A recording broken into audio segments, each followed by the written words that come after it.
Pues una vez más todos sean muy bienvenidos. Gracias al Señor por esta mañana. Hemos estado en estas últimas semanas hablando de algo que creo que es fundamental en la iglesia a nivel del mundo. Pero particularmente para nosotros es necesario, o creo que ha sido de bendición, el entender lo que realmente es una genuina adoración. Hace un momento les hablaba de que no es solamente cantar. Y hemos estado aprendiendo de que no somos un individuo que viene a un lugar a tener solamente una relación con Dios a través de su canto, sino que somos una congregación de fe que se hace uno para adorar a aquel que merece adoración. Hemos visto que la honestidad en la adoración,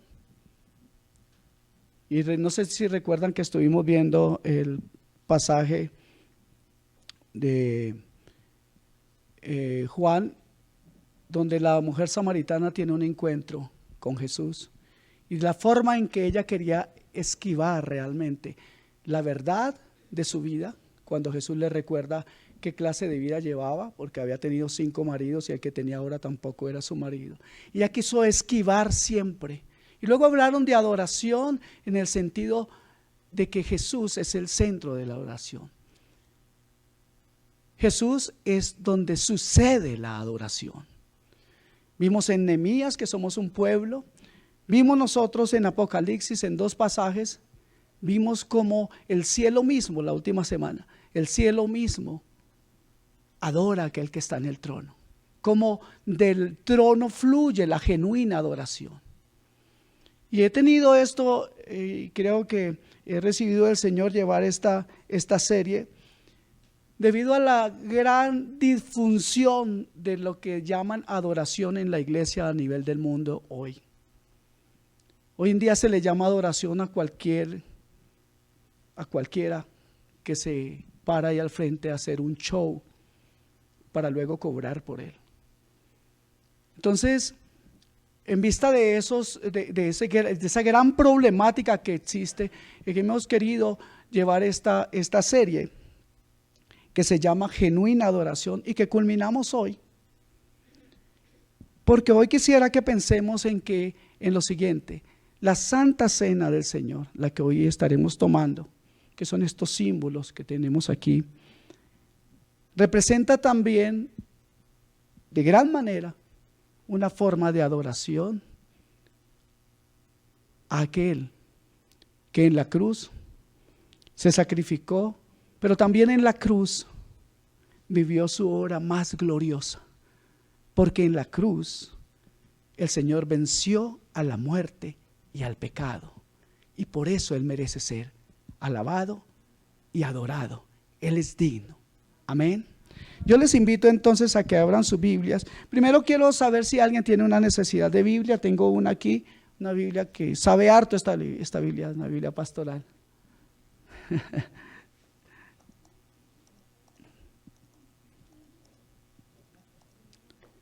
¿Hay alguien que necesita una Biblia? Ah, qué bien. Pues qué bueno. Sí.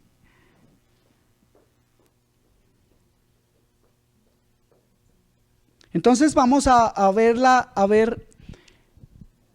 vamos a recibir hoy, a tomar la cena del Señor, pero yo no quiero que lo hagamos solamente como algo, como un complemento del día. Yo quiero que hoy aprendamos desde el punto de vista bíblico por qué y qué significa la cena del Señor. Entonces lo vamos a ver desde un contexto totalmente bíblico. Y quiero que vayamos a 1 Corintios capítulo 11, versículos 17 en adelante. Vamos a leer hasta el 34.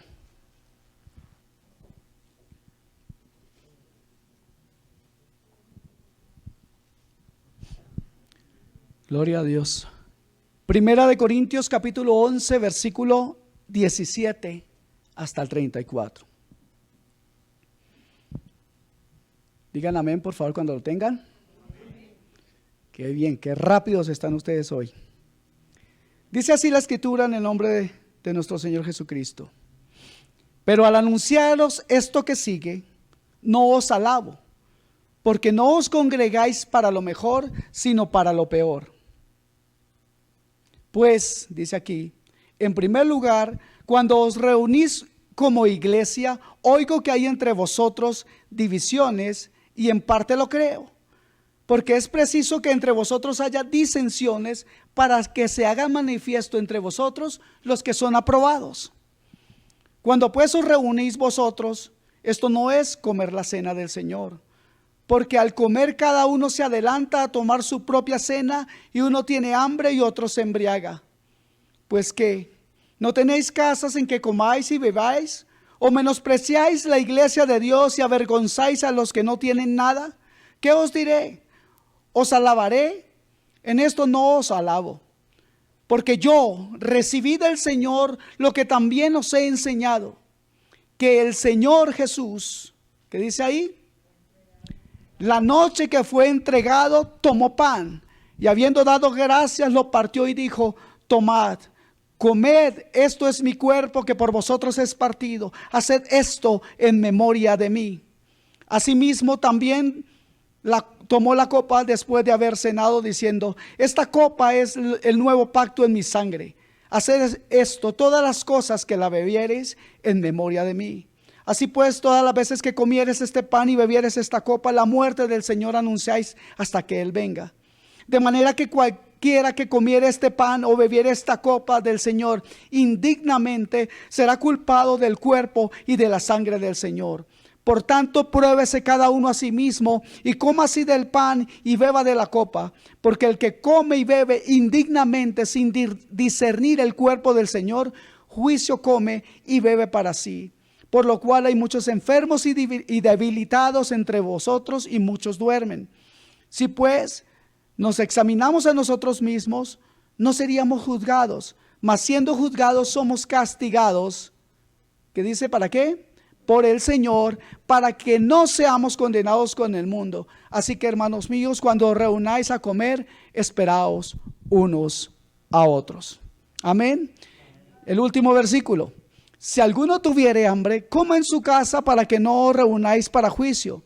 Las demás cosas pondré en orden cuando yo fuere. Amén. Antes de comenzar la próxima semana, Dios mediante, una nueva serie, pienso que sería bueno que pusiéramos la cena del Señor en un contexto bíblico y enfocáramos nuestra atención en por qué y cómo guardamos esta ordenanza, porque esto es una ordenanza. Amén, ya lo veremos más adelante. Así que hoy expondremos primero el mensaje y luego pasaremos a la cena del Señor con el sermón. La Biblia es fundamentalmente, o es el fundamento infalible de nuestras vidas e iglesia. Y ella nos permite hoy, esta palabra de Dios, la palabra de Dios nos permite hoy manifestar lo que creemos y lo que como iglesia enseñamos sobre la cena del Señor.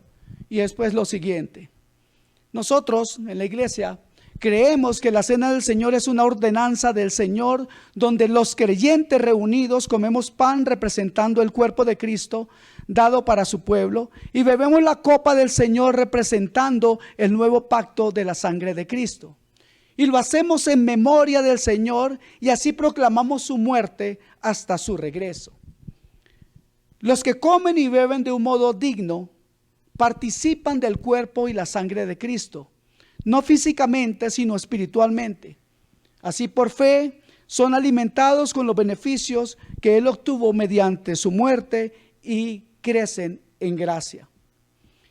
Quiero darles un fundamento bíblico para esta comprensión de la cena del Señor bajo algunos encabezados.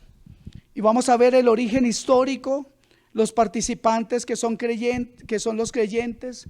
Vemos también una acción física en esta celebración y también una acción mental y luego la acción espiritual, y después terminaremos con la solemnidad de esta sagrada, la solemnidad sagrada que merece esta santa cena. Los evangelios en Mateo 26 y subsiguientes, Marcos 14, 22 y subsiguientes, y Lucas 22, 14, Todos registran la última cena que Jesús tuvo con sus discípulos la noche antes de morir.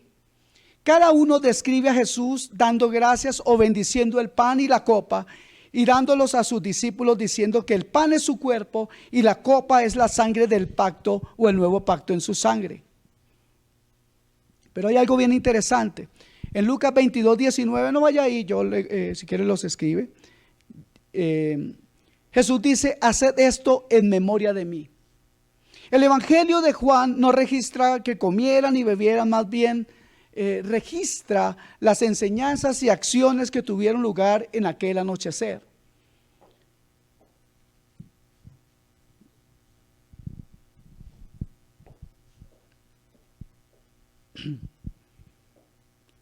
Podríamos decir o mirar desde el punto de vista histórico que los registros más recientes los encuentra la iglesia en lo que dijo Jesús. Los discípulos repitieron lo que Jesús dijo y ellos promulgaron nuevamente aquella cena en memoria de Jesús y de su muerte. Las cartas de Pablo son el testimonio más temprano que tenemos y lo encontramos en 1 Corintios capítulo 11, versículo 20, donde se refiere a un evento en la vida de la iglesia llamado la Cena del Señor. Es llamado la Cena del Señor probablemente porque fue instituido o ordenado por el Señor Jesús y porque su mismo significado celebra la memoria de la muerte del Señor. Pablo dice, como les contaba hace un momento, Pablo es, digamos, el primer registro, el registro más temprano, y eso fue en el año 54 después de Cristo, en que Pablo escribe a los Corintios, y en 1 Corintios capítulo 11, versículos 23 y 24 encontramos el primer registro del recuerdo de lo que fue la cena del Señor. Y el versículo 23 y 24 que ya leímos, pero quiero retomar, dice: porque yo recibí del Señor lo mismo que os he enseñado, que el Señor Jesús, la noche en que fue entregado, tomó pan y después de dar gracias lo partió y dijo: este es mi cuerpo que es para vosotros, haced esto en memoria de mí. Pero hay una frase, la primera frase del versículo 23 que me llama la atención, porque dice: yo recibí del Señor. Probablemente significa que el mismo Señor Jesús confirmó a Pablo que él no estaba con él en la última cena como los otros apóstoles. Pablo no estaba ahí. Dice que él recibió del Señor. Creo que sería importante saber qué fue lo que sucedió. Y pues no hay un registro bíblico claro de qué fue cómo él lo recibió. Pero sí hay un registro de que Pablo tuvo momentos de intimidad con el Señor Jesús. Sí hay registros bíblicos de que Pablo fue tomado hasta el tercer cielo. Entonces, lo que vemos aquí es la obra de Dios a favor nuestro, trayendo a Pablo una revelación de lo que sucedió esa noche. Pablo afirma: yo recibí del Señor. Parece que el Señor Jesús tuvo un contacto sobrenatural con Pablo y le dijo: mira, Pablo, las cosas que pasaron fueron estas y estas. Y hasta decimos esto o aseguramos esto o más bien pensamos en esto debido a que, como ya les dije, Pablo no se encontraba invitado a la cena del Señor. De hecho, Pablo en ese momento no era cristiano. Amén. Así que el origen histórico de la cena del Señor es aquella última cena que Jesús comió con sus discípulos la noche antes de ser crucificado. Todas las acciones, todo lo que pasó ahí, toda la significancia de esa cena, digamos, están basadas, enraizadas, fundamentadas en lo que dijo e hizo Jesús en aquella última noche.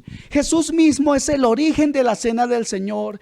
Él ordenó que fuera continuada y Él es el enfoque y contenido de esta cena. ¿Por qué tenemos que repetir esto? Porque algunos creen que la cena del Señor es algo que la iglesia hace porque le parece bonito, pero esto, le repito, es una ordenanza. Amén. Y está basado, repito esto, fundamentado, enraizado en todo lo que Jesús hizo y dijo. Ahora, ¿quiénes participan de la cena del Señor? La cena del Señor es un acto donde se reúne la familia de los que creen en Jesús, o sea, la iglesia.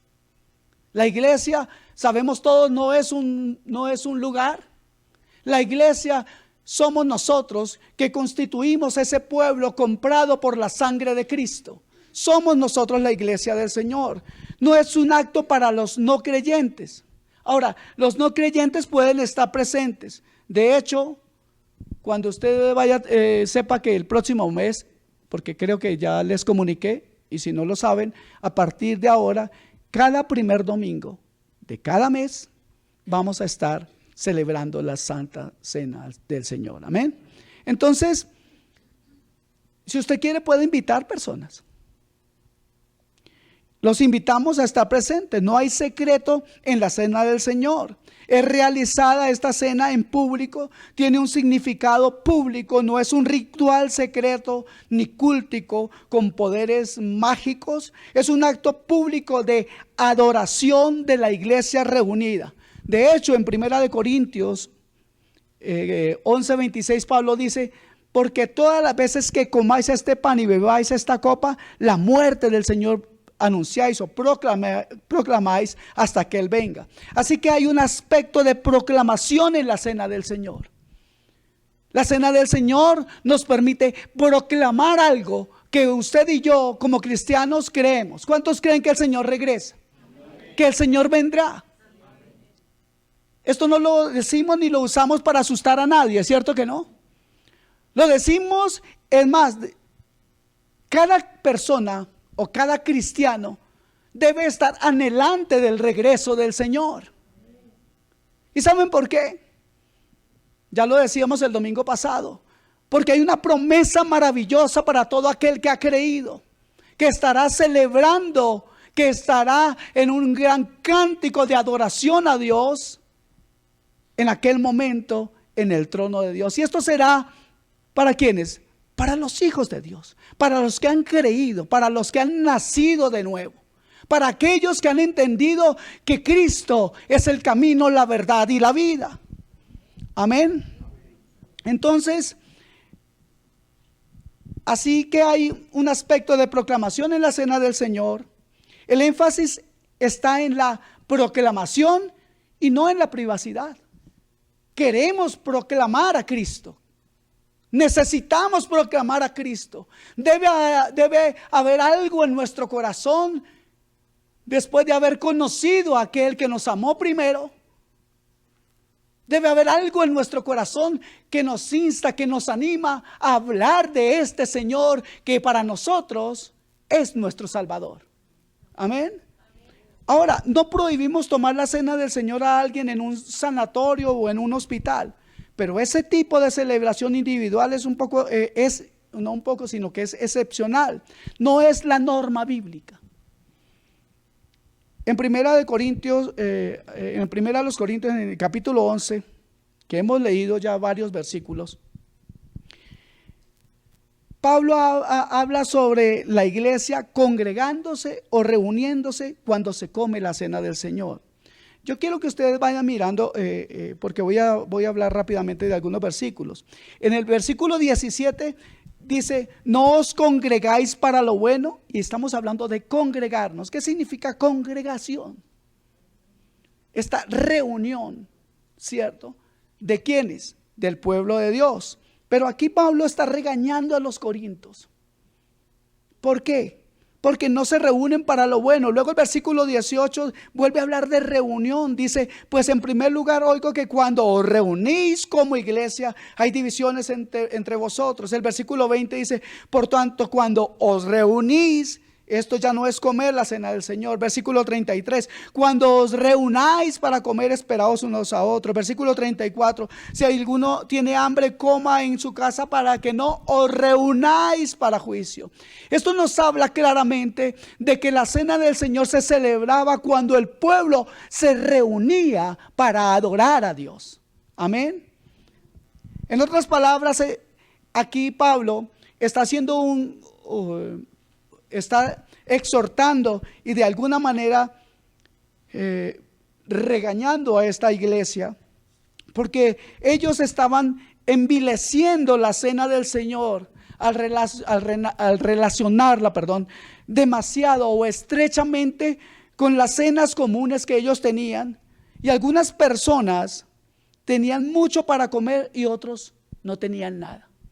¿Sabe? Los hermanos de Corinto, de eso gracias a Dios no hay aquí, porque eran muy desordenados. Si usted lee realmente, si lee el contexto desde el capítulo 10 y lee todo el capítulo 11, entenderá por qué Pablo tiene que hablar de esa manera. Pues ellos estaban haciendo cosas que realmente desordenaban o desacreditaban lo que era la cena del Señor. La cena del Señor en ese tiempo no se realizaba de la forma que se realiza hoy. Ellos realmente iban a compartir comida y vino, pero habían unos que tenían dinero y llevaban buena comida, y parece que para no compartir con nadie comían antes, y otros llevaban mucho vino y después se embriagaban. Usted se imagina a los hermanitos, nosotros aquí no los admitiríamos, ¿cierto? ¿No? Yo les puedo recomendar un vino que pueden ustedes tomar. Se llama el vino a mi corazón. Amén. Este mensaje era para la iglesia. Note el versículo 18, cuando os reunís como iglesia. Por favor, ¿me pueden cerrar esa puerta? Gracias.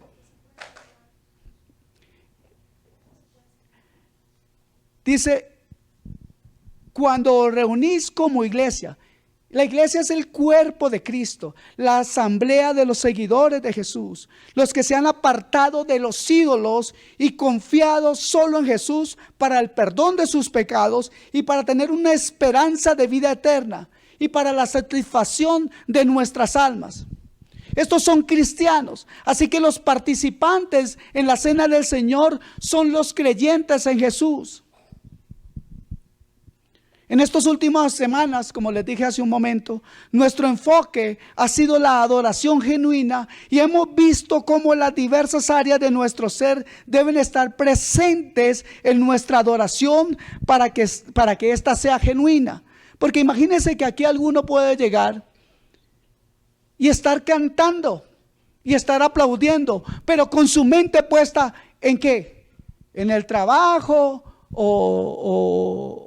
o en la novia, o en el novio, o en los problemas familiares. Y claro que es difícil despegarnos de algunos afanes. Claro que es así.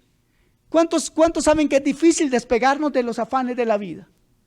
¿Cierto que sí? ¿Es difícil? ¿Pero es bíblico? Entonces, ¿para quién es esto? ¿Para quién es esta palabra? ¿Para el mundo o para nosotros? De hecho, el Señor nos habla de no tener afán en la vida, para que le demos prioridad a Dios. Entonces, aquí en los versículos 23, en la segunda parte hasta el 25, encontraremos la acción física de la cena del Señor. La acción física no es el consumo de una comida que requiera, ahora no quiero que piensen, es que el pastor dice que esto es una acción física. Y ¿saben, hermano? No necesitamos ir a un curso para comer pan y beber una copa de esto que tenemos aquí presente, que es un zumo. No necesitamos estudios avanzados, es muy simple, es comer pan y beber la copa. Versículo 23b en adelante, dice la escritura, tomó pan y después de dar gracias, lo partió y dijo, este es mi cuerpo que es para vosotros, haced esto en memoria de mí. De la misma manera tomó también la copa después de haber cenado, diciendo: esta copa es el nuevo pacto en mi sangre, haced esto cuantas veces la bebáis en memoria de mí. Una parte fundamental de lo que el Señor hizo y que deberíamos nosotros imitar, y que de hecho de ahí nace esa buena costumbre de dar gracias por los alimentos. De ahí nace, de esta cena. El agradecimiento es importante. Jesús mismo ora y da gracias por lo recibido. Es una sana costumbre, y creo que nosotros debiéramos preparar nuestro corazón desde ya en agradecimiento para todo aquel que vaya a participar de la cena del Señor hoy. Sabe, hace un tiempo yo prediqué sobre la cena del Señor, otro mensaje, y recuerdo haber llegado el momento de agradecer de tal manera que pudiéramos cada día con los alimentos dar esas gracias e invitar a Jesús a estar en medio nuestro. Participar de la cena, del alimento, diciéndole: Jesús, gracias por todo esto, y poder pedir: Señor, esté usted con nosotros. Así que prepare su corazón, porque hoy estaremos compartiendo esta cena en memoria de Él. Ahora, nada se especifica bíblicamente sobre el tipo de pan o el modo en que es partido. La única declaración sobre qué había en la copa es dada en un versículo en Mateo, uno en Lucas y otro en Marcos. Y en Mateo 26, 29, Jesús dijo: y os digo que desde ahora no beberé más de este fruto de la vid hasta aquel día cuando la beba nuevo con vosotros en el reino de mi Padre. Eso dice Mateo 26, 29. También usted lo puede ver en Marcos 14, 25, Lucas 22, 18. Así que es llamado el fruto de la vid. El fruto de la vid. No pienso que deberíamos convertir en un problema el tema si se usa o se toma un mosto, que significa un jugo exprimido de uva, o si se usa vino. Nada en el texto, nada en la escritura nos enseña o prohíbe uno o el otro. Pero quiero contarles algo. De hecho, lo que tomaremos hoy es mosto, extraído de forma manual por mi esposa anoche, con la supervisión de mi hija, la pequeña que está ahí. O sea, no vamos a tomar vino. Es una extracción de jugo de uva, de la fruta. Pero la cena del Señor no es un juego. Y deberíamos celebrarla sintiendo su importancia. Esa importancia de la que hablaremos en un momento. Ahora, de paso pudiera mencionar también que nada se dice en el Nuevo Testamento sobre la frecuencia de la cena del Señor. Algunos creen que se debería o que sería bueno realizarla cada semana. Otros lo hacen cada 3 meses. Otros la hacen una vez al año. Nosotros estamos, digamos que en el medio, y generalmente la celebraremos el primer domingo de cada mes. Pienso que somos libres en este asunto, y la pregunta que uno debería tener es la siguiente: ¿qué frecuencia o no frecuencia encontramos como mandato en la palabra? Ninguna. No hay ningún mandato. Ahora, ¿qué frecuencia o no frecuencia nos ayuda a sentir mejor el valor de la cena del Señor? ¿Y qué frecuencia o no frecuencia evita que nos insensibilicemos y esta cena se convierta en algo monótono o solamente rutinario? Estos no son juicios fáciles de hacer, y también pues diferentes iglesias las realizan de modos diferentes. Pero nosotros, ¿cuántos saben o creen que necesitamos la cena del Señor? Hay muchos motivos por que necesitamos la cena del Señor. Voy a tomar algunos, algo muy rápido. Y quiero decirles esto: la cena del Señor, y permítame la ilustración, voy a hacer una ilustración con respecto a esto. La cena del Señor es como un filtro de aire en el sistema de ventilación de una casa o de un automóvil. ¿Qué dice usted? ¿Cómo puede comparar? No se van a poner religiosos, por favor. Los filtros de aire atrapan todo el polen, los insectos y otros materiales en descomposición del exterior para asegurarse de lo que se bombee o llegue el aire más limpio a su auto o a su casa. Pero después de algún tiempo, algunos 3 meses, esos filtros necesitan ser actualizados. El desgaste de atrapar toda esa basura significa que necesitan ser reemplazados. Así también la cena del Señor capta la suciedad de la división y el desorden que a veces en el que el pueblo de Dios, ese desorden en el que el pueblo de Dios a veces se ve involucrado, incluso no por su propio deseo. Pero ¿saben ustedes? A no ser de que yo sea el único que experimente esto aquí, ¿saben ustedes que afuera hay demasiadas cosas? ¿Saben ustedes que en el trabajo o incluso con nuestros familiares no convertidos tenemos grandes diferencias? Y aunque no aceptamos esas cosas, hay demasiadas circunstancias o sucesos que llegan y contaminan nuestro pensamiento. Y de alguna manera esta cena del Señor nos ayuda. Esta celebración de la cena del Señor es como reemplazar ese filtro de aire, renovando la determinación de la iglesia de mantener la unidad del Espíritu en el vínculo de la paz. Me explico. Esta Santa Cena nos ayuda a recordar incluso quiénes somos y en quién hemos creído. Nos invita a celebrar la victoria de nuestro Señor y nos recuerda que como pueblo de Dios nosotros primeramente debemos estar agradecidos y dispuestos a celebrar y dar adoración a aquel que reina, aquel que es santo, santo, santo. La cena del Señor de alguna manera también nos recuerda que como un pueblo debemos estar unidos en el nombre y pidiendo siempre guianza de parte de Dios. Así que yo veo a la iglesia en su celebración de la Santa Cena siendo arropada, unificada en Cristo. Y de alguna manera también esto es una gran oportunidad para la iglesia de reunirnos y así mostrar, ya lo dije antes, renovada adoración al Señor en el recuerdo de su hora más gloriosa. Amén. En otras palabras, la unidad de la iglesia manifestada en nuestras relaciones mutuas es tan importante para Dios que Él implementó una comunión, una reunión en la cena y la instituyó para que fuera de forma continuada, regular y recurrente. Y esto exige que todos los que participan resuelvan sus diferencias y se perdonen los unos a los otros antes de participar de la cena del Señor. Yo no sé cuántos están bravos aquí conmigo o no les gusta el color de mi corbata, pero si algo así pasa o le está pasando, antes de compartir la cena del Señor, pongámonos a cuenta con Él. ¿Qué les parece?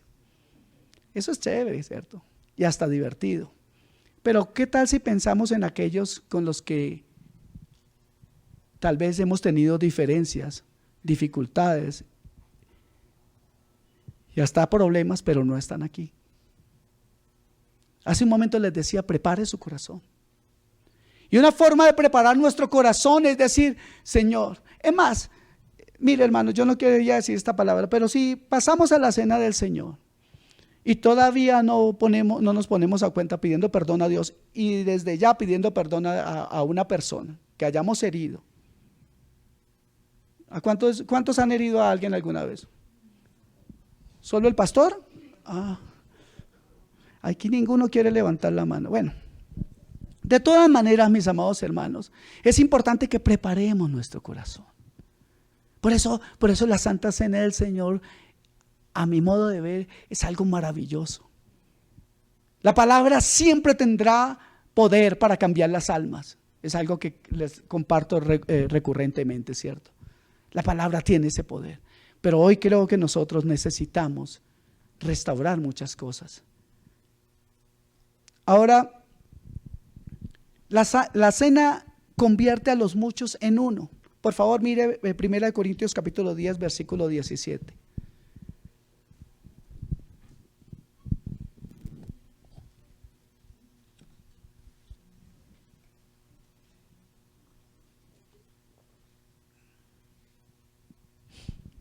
Siendo uno solo el pan, nosotros, con ser muchos, somos un cuerpo, pues todos participamos de aquel mismo pan.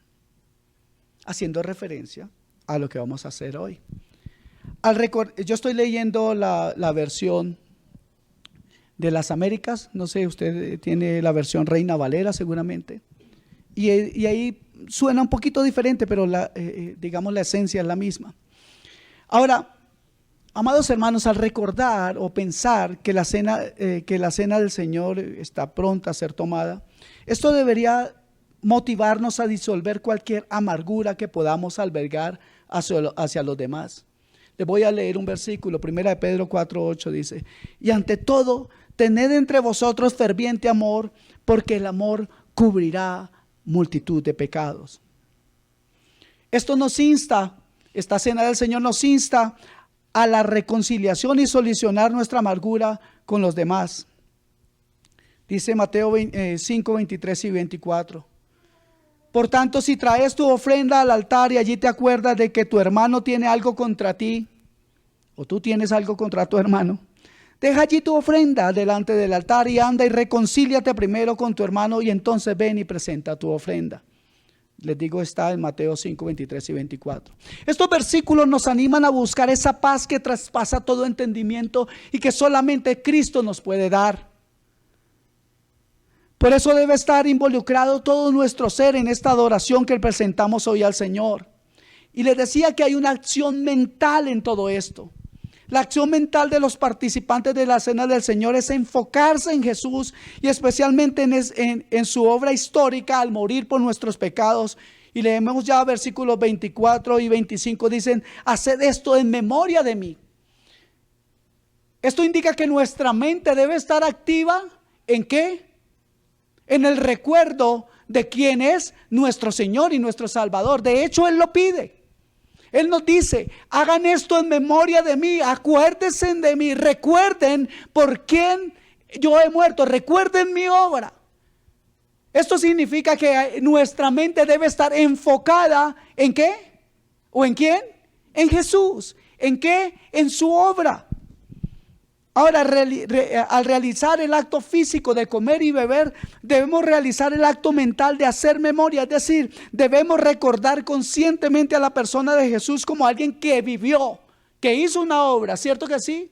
Pero también recordar que Él murió y resucitó. Y aunque Él murió, Él en ese momento a nosotros nos dio vida.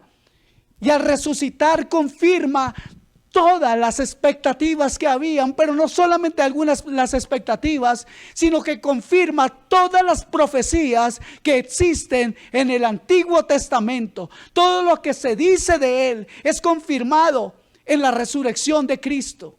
Por eso nuestra mente debe estar enfocada en Él, porque Él hoy nos recuerda todas las promesas que están escritas. Amén.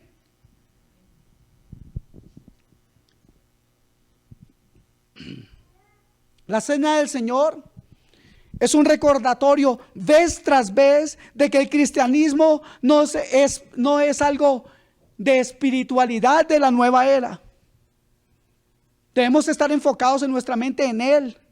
No es ponernos en contacto con nuestro ser interior, no es misticismo. Está fundado o fundamentado en hechos históricos. Jesús vivió, tenía un cuerpo y un corazón que bombeaba sangre, y Jesús tenía una piel que sangraba. Murió públicamente en una cruz romana en lugar de los pecadores, de los cuales, como dijo Pablo, yo soy el primero. Y Él murió y hizo esta obra para que cualquiera que creyera en Él pudiera ser rescatado de la ira de Dios. Esto ocurrió en la historia, y escuche esto, una vez por todas. Una de las cosas importantes que debemos tener en cuenta es que nosotros vamos a tomar estos símbolos hoy, pero no son realmente la carne y el cuerpo de Cristo. Representan, simbolizan. ¿Por qué digo esto? Y es muy importante tenerlo en cuenta. Porque la iglesia tradicional, la iglesia católica dice que en el momento de tomar la cena es realmente tomar la carne de Cristo y beber la sangre de Cristo. Pero eso no es cierto. Eso no tiene fundamento bíblico. Porque entonces, ¿qué haríamos cuando la Escritura nos dice que Él murió de una vez y para siempre y fue a los cielos? ¿Cómo es posible esto? Una vez y para siempre es la muerte de Cristo. Hoy conmemoramos, hoy celebramos la victoria sobre el pecado. Hoy celebramos la victoria sobre la muerte. Y celebramos la resurrección de Cristo. Así, hermanos, que es fundamentalmente hoy el trabajo hacer memoria. No es imaginar, no es soñar, no es fantasear, no es canalizar, no es solamente escuchar. No es ponernos neutro o en estado no sé cómo, que lo que enseñan hoy.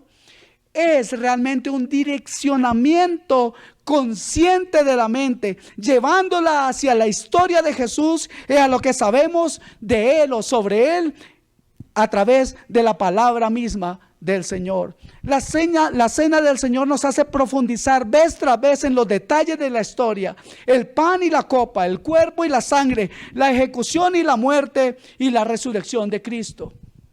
Ahora, hay una acción espiritual, hay algo espiritual, un ingrediente espiritual que debemos tener en cuenta. Esto es muy importante y es porque los no creyentes pueden hacer todo esto, lo que le he descrito hasta ahora.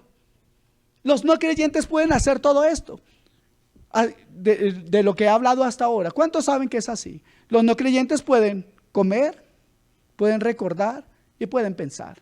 ¿Cierto que sí? Claro. De hecho, si el maligno pudiera vestirse de carne, podría hacerlo, comer, beber y recordar. No hay nada inherentemente espiritual en esto. Así que para que la cena del Señor sea lo que Jesús quiere que sea, debe ocurrir algo más que solo comer, beber y recordar. Algo que ni los no creyentes ni el mismo diablo pueden hacer. Permítame leer una vez más algo que con lo que casi comencé esta prédica o esta enseñanza. Los que comen y beben de un modo digno participan del cuerpo y la sangre de Cristo. No físicamente, sino espiritualmente, así por fe nos alimentamos con los beneficios que Él obtuvo mediante su muerte y crecen en gracia.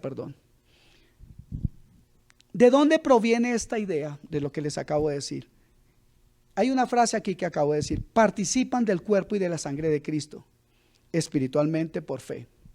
El texto más cercano para apoyar esta declaración que yo acabo de hacer está en el capítulo anterior, en 1 Corintios 10:16. Por favor, vayamos ahí. Y vamos a leer el versículo 16 al 18. 1 Corintios 10:16 al 18. Mientras tanto, vaya preguntándose usted qué significa participación.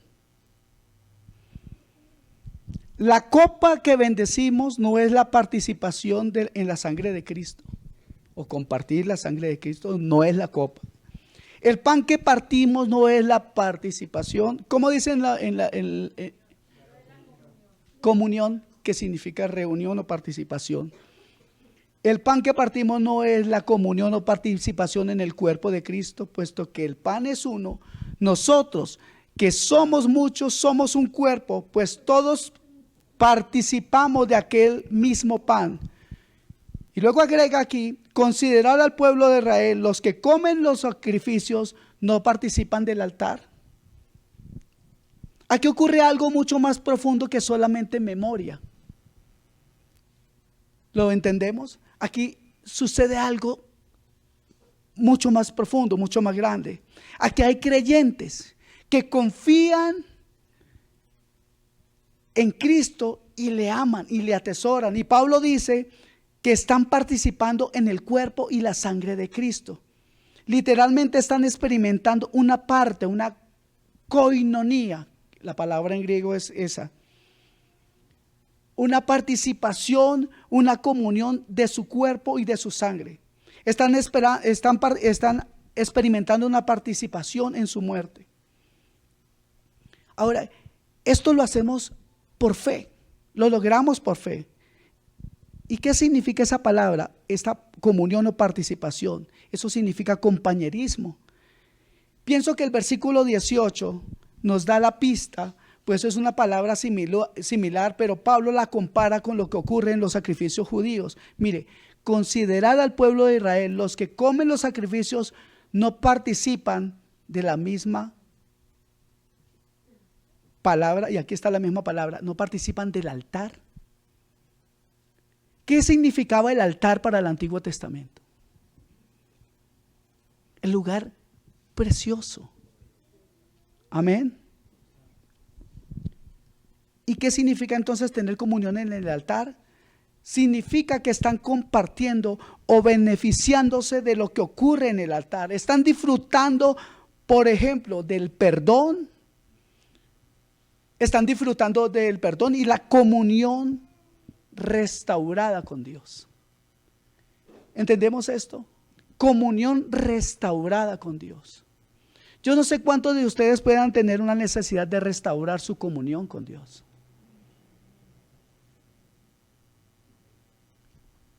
Así que asumo que los versículos 16 y 17 significan que cuando los creyentes comen el pan y beben la copa físicamente, también comemos y bebemos de otra manera, espiritualmente. Comemos y bebemos, es decir, traemos a nuestras vidas lo que pasó en la cruz. Por fe, al confiar en todo lo que Dios, en todo lo que es Dios para nosotros en Jesús, nos alimentamos de los beneficios que Jesús obtuvo para nosotros cuando sangró y murió en la cruz.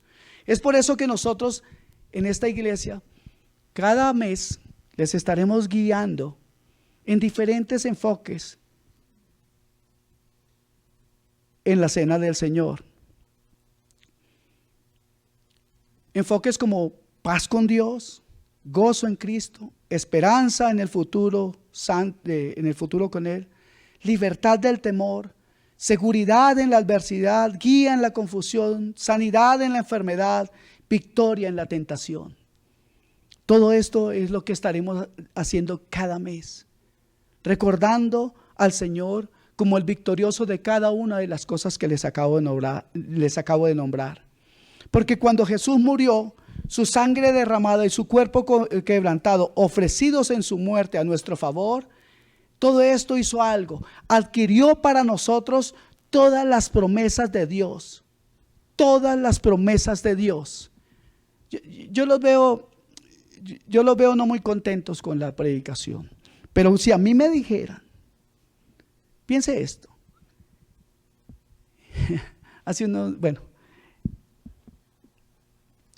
si a mí me dijeran que Dios va a cumplir todas sus promesas en mi vida, como yo les acabo de decir, yo estaría diciendo amén. Estaría muy contento y estaría dispuesto de celebrar y de adorar a aquel que cumplirá todas sus promesas en mi vida. De verdad que esa frase merecía un amén, no porque yo lo haya dicho, sino porque la palabra del Señor nos dice que en Él todas sus promesas son sí y son amén. Por eso es importante que estemos enfocados en lo que se dice. Amén. Gloria al Señor.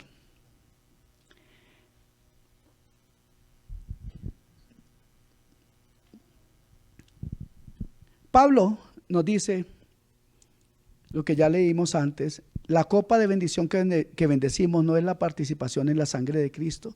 El pan que partimos no es la participación en el cuerpo de Cristo. ¿Quiere decir acaso que no festejamos espiritualmente en la mesa del Señor mediante la fe por cada bendición comprada por el cuerpo y la sangre de Cristo? Ningún no creyente puede hacerlo.